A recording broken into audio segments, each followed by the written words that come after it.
welcome back to another video.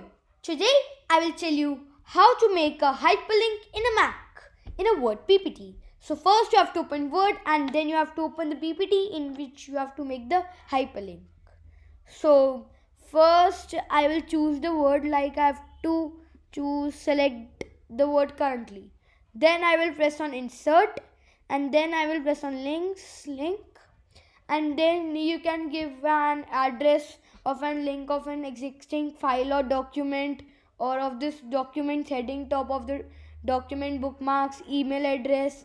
But I have to show that the word currently given photo, so I will press on select and select the photo and press on open and then OK. So when I will press on currently, so the photo I have chosen will open.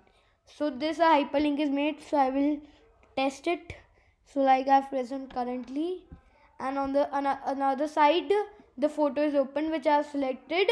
So here a hyperlink is made in the word side. So thanks for watching. Please like this video and subscribe my channel, and please share this video to as many people as you can. Thank you.